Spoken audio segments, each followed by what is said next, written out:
Take me through that fight, because that seemed like a tough one. That was a little bit of a grinder, and the third round was a little bit tougher. Yeah, well, I made the fight a little bit closer than it should have been. I think I did a mistake in the third round. Got a little bit angry, and I really felt that he was getting super tired, and I was just sweaty out. So I did a mistake. I tried to go maybe a little bit too much for the takedown, and a little bit too much to get up and fight him on the feet.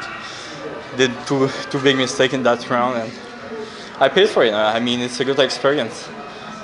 Well, would have liked to be a little bit more one-sided, but you know. We're used to seeing you choke guys out. We're not necessarily used to seeing you have to defend a choke and have to work out of it. Talk us through that experience a little bit, and will that work for you in the future? I mean, can you make that work for you later? Well, like I said, I made the fight a little bit harder than I needed to be. I thought I won the first 2 rounds, so I have to say I make sure that he didn't tap me in the 3rd round. So I didn't take any chance. I was actually talking to him on the ground, and I was not in a dangerous spot. What were you saying? Because I could hear you talking to him. Yeah. I was like, "Come on, Tony, you can do it. Let's do it.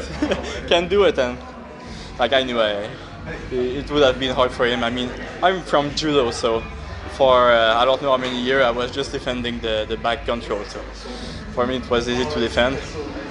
Maybe I got a little bit cocky there. Cocky in a bad way, maybe, because I should have been on top in the 3rd round. Were you surprised when Bruce started to read the scores and you knew it was going to be a split? Because it felt like you probably had the first 2. Yeah, but well, they told me I had the first 2 rounds, so I was a little bit surprised. And I was in the US, so I was kind of scared. Actually, I will have to say the truth. With all those crazy stories that we hear, I was a little bit scared that since I'm in the US. So you're talking about crazy stories you hear about judging politics and not regular politics? Yeah, that's what I'm talking about. This is only your 2nd fight in the States, right? The first time you fought in the States? 2nd time in the States. The first time you didn't get your hand raised, right? In the States, no. And 2nd time I win a decision too. So I have 6 wins in the UFC. 2nd time I win the decision. Unfortunately, would have liked to be a submission, but it's not always like this.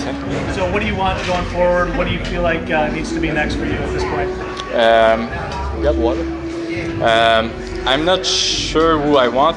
I said Charles Oliveira. I know it was kind of a crazy call-out, but why not?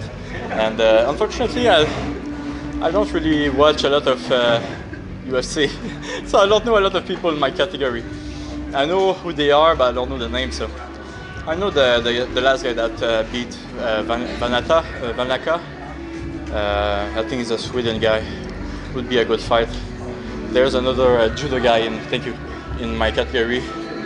That would be, I think it's Nick Hans or something like this. I'm not sure about his name. And you did mention wanting to get on that next Canada card. I mean, I would like, if my body want, I would be on in Winnipeg. But I was injured on my training camp, so we're gonna feel. I'm gonna see how I feel, and then I'm gonna take a decision maybe in 2 weeks. But for sure, I just fought once this year. Had a little bit of rust inside, in there.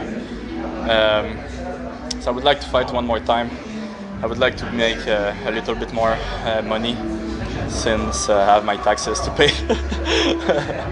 Congrats, man. Great win.